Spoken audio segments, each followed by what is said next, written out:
اب یہ طویل آیت آ رہی ہے جس میں محرمات ابدیہ کا بیان ہے کہ کن رشتوں میں نکاح کا معاملہ نہیں ہو سکتا، ایک مرد کن کن اپنی خواتین رشتہ داروں سے شادی نہیں کر سکتا۔ حرمت علیکم امہاتکم، حرام کر دی گئی تم پر تمہاری مائیں، نمبر 1، وبناتکم تمہاری بیٹیاں، واخواتکم اور تمہاری بہنیں، وعماتکم اور تمہاری پھوپھیاں، وخالاتکم اور تمہاری خالائیں، وبنات الاخ اور بھائی کی بیٹیاں یعنی بھتیجیاں، وبنات الاخت اور بہن کی بیٹیاں یعنی بھانجیاں، وامہاتکم اللاتی ارضعنکم اور تمہاری وہ مائیں جنہوں نے تمہیں دودھ پلایا ہے، واخواتکم من الرضاعۃ اور تمہاری دودھ پلانے والیوں کی بیٹیاں کہ جو تمہارے اب بہن بن گئی ہیں رضاعی، وامہات نسائکم اور تمہاری بیویوں کی مائیں یعنی ساس جن کو ہم کہتے ہیں خوش دامن، وربائکم اللاتی فی حجورکم اور اگر وہ کہ جو ربیبہ ہوں جو تمہارے ہاں پلی بڑھی ہوں، من نسائکم اللاتی دخلتم بہن، ربیبہ یا ربیب اس کو کہتے ہیں کہ ایک عورت کے پہلے کوئی اولاد تھی،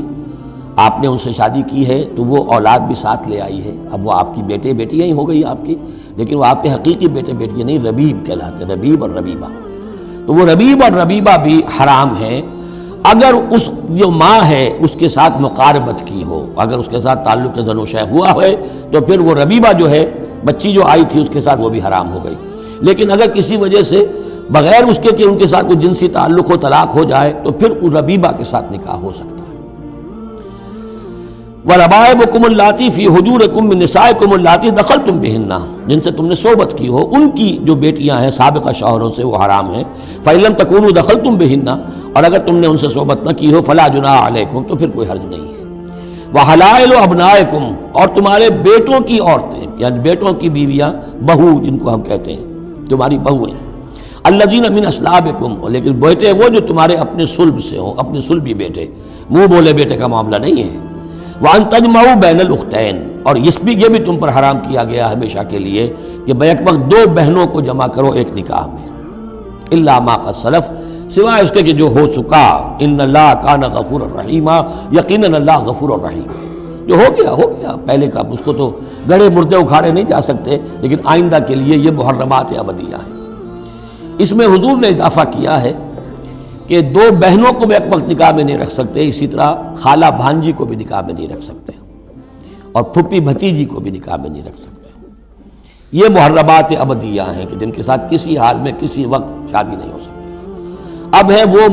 محرمات جو عارضی ہیں، والمحصنات من النساء وہ عورتیں جو کسی اور کے نکاح میں ہیں، اب یہ اس وجہ سے کہ وہ اس کے نکاح میں ہیں آپ پر حرام ہے، ہاں اگر وہ طلاق دے دے پھر آپ شادی کر سکیں گے، لیکن یہ کہ اس کے اوپر جو حرمت ہے اس کی وہ حرمت ابدی اس نوع کی نہیں ہے جو اس آیت میں جو بیانات ہوئی، بلکہ یہ کہ وہ تو کسی اور کے نکاح میں ہونے کی۔ محصنات حصن کہتے ہیں قلعے کو، جو قلعے میں ہیں، پہلے ہی ایک خاندان کے قلعے کے اندر ہیں وہ اور شوہر والیاں ہیں، الا ما ملکت ایمانکم سوائے یہ کہ ان میں سے کوئی تمہارے ہاں کنیز بن کر آ جائے۔ اب ظاہر بات ہے جنگ ہوئی ہے، وہ عورتیں جو ہے مشرک مردوں کی بیویاں ہیں، وہ لونڈیاں بن کے آ گئی ہیں، تو اگرچہ وہ بیویاں ہیں مشرکوں کی، محصنات ہیں اس معنی میں، لیکن وہ لونڈی کی حیثیت سے آپ کے لیے جائز ہوں گی۔ کتاب اللہ علیکم یہ اللہ کی کتاب ہے، حکم ہے، فرض ہے تمہارے اوپر۔ وَأُحِلَّ لَكُم مَّا وَرَاءَ ذَلِكُمْ اب اس کے علاوہ تمہارے لیے تمام عورتیں حلال ہیں۔ تو آپ نے دیکھا کہ کتنی تھوڑی سی تعداد میں عورتیں ہوئیں کہ جن سے نکاح حرام ہوا، باقی کثیر تعداد، یعنی مباحات کا دائرہ بہت وسیع ہے، محرمات کا دائرہ بہت محدود ہے۔ ان تبتغوا باموالکم لیکن یہ کہ اس کے لیے نکاح ہوگا مہر دے کر، اموال کے ساتھ تم اس میں نکاح کرو، محسنین نیت ہو گھر میں بسانے کی، قلعے میں لانے کی، غیر مسافہین صرف مستی نکالنے کی نہیں، یعنی یہ جو ہے اس کو ایک کھیل اور ہابی نہ بنا لو، گھر میں آباد کرنے کی نیت ہو، اس سے شادی کی جائے۔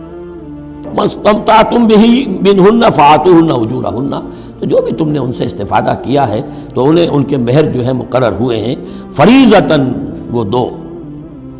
وَلَا جُنَاحَ عَلَيْكُمْ فِي مَا تَرَاضَيْتُمْ بِهِ مِنْ بَعْدِ الْفَرِيضَةِ اس میں کوئی حرج نہیں ہے کہ کسی مہر کے مقرر ہونے کے بعد اگر باہمی رضامندی سے اس میں کوئی کمی بیشی ہو جائے۔ ان اللہ کان علیما حکیما یقیناً اللہ تعالی علیم ہے اور حکیم ہے۔ وَمَن لَّمْ يَسْتَطِعْ مِنْكُمْ طَوْلًا أَن يَنكِحَ الْمُحْصَنَاتِ الْمُؤْمِنَاتِ اور جو کوئی تم میں سے اتنی استطاعت نہ رکھتا ہو، مقدرت نہ رکھتا ہو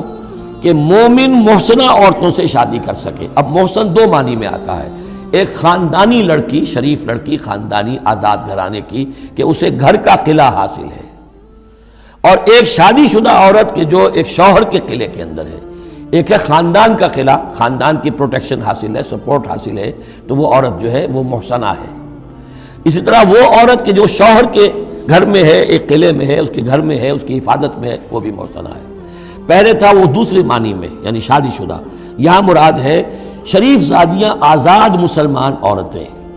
اب ظاہر بات ہے آزاد مسلمان عورتوں کا تو مہر ادا کرنا پڑے گا، اس حوالے سے اب کوئی بیچارہ مفلس ہے، نہیں دے سکتا ہے تو کیا کرے؟ وَمَن لَّمْ يَسْتَطِعْ مِنكُمْ طَوْلًا أَن يَنكِحَ الْمُحْصَنَاتِ الْمُؤْمِنَاتِ فَمِمَّا مَلَكَتْ أَيْمَانُكُمْ، تو جو لونیاں ہیں ان سے نکاح کر لو، من فتياتكم المؤمنات، جو تمہاری مومن جو لونیاں ہوں، فَأَنكِحُوا وَاللَّهُ أَعْلَمُ بِإِيمَانِكُمْ، باقی یہ کہ کون مومن ہے اور نہیں ہے یہ اللہ بہتر جانتا ہے۔ مراد یہ ہے کہ جو بھی قانونی اعتبار سے مسلمان ہیں، جس کے تم ایک دوسرے کو مسلمان سمجھتے ہو، بعضکم من بعض، تم سب ایک دوسرے ہی میں سے ہو، فَأَنكِحُوهُنَّ بِإِذْنِ أَهْلِهِنَّ، تو ان سے تم نکاح کرو ان کے مالکوں کی اجازت سے۔ اب ظاہر بات ہے وہ لونڈی ہے زید کی، تو زید اس سے جنسی تعلق قائم کر سکتا ہے، لیکن یہاں اب ایک شخص اس سے اجازت لے رہا ہے کہ میں آپ کی اس لونڈی سے نکاح کرنا چاہتا ہوں۔ اگر اجازت دے دی اب زید کا تعلق منقطع ہو جائے گا، اب وہ اس لونڈی اس کی اس اعتبار سے اس کے کام میں نہیں آ سکتی، بلکہ وہ اب منقوہ ہو جائے گی ایک مسلمان کی، اس لیے بِإِذْنِ أَهْلِهِنَّ۔ اور اس میں پیش نظر رکھیے کہ ایک معاشرہ تھا، بالفعل یہ شکلیں تھیں، یہ نہیں کہا جا رہا یہ شکلیں پیدا کرو۔ اصل بات کیا ہے کہ جو معاشرہ تھا جس میں کہ قرآن نے اصلاح کا عمل شروع کیا ہے، تو اس میں کیا کیا صورتحال تھی، کس کس اعتبار سے اس میں بہتری پیدا کی گئی تدریجاً۔ فَانكِحُوهُنَّ بِإِذْنِ أَهْلِهِنَّ وَآتُوهُنَّ أُجُورَهُنَّ بِالْمَعْرُوفِ، انہیں بھی ان کے جو مہر ہیں تھوڑے ہوں گے وہ دو، معروف طریقے پر دو۔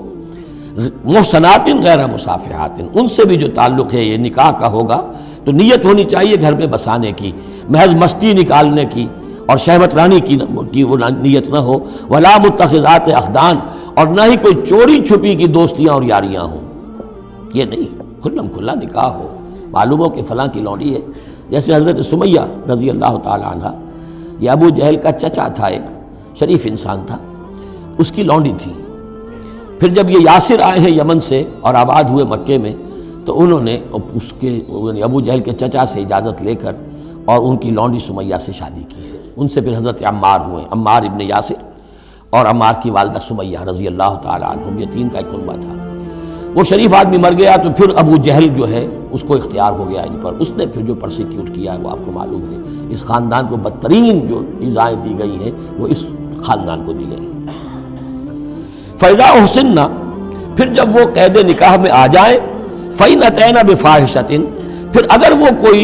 غلط کام کریں، اگر کوئی وہ جو ہے بے حیائی کا کام کریں، فَعَلَيْهِنَّ نِصْفُ مَا عَلَى الْمُحْصَنَاتِ، تو انہیں آدھی سزا دی جائے گی اس کی کہ جو شادی شدوں کو دی جائے گی۔ اب یہ جو ہے چونکہ ابتدائی احکامات ہیں،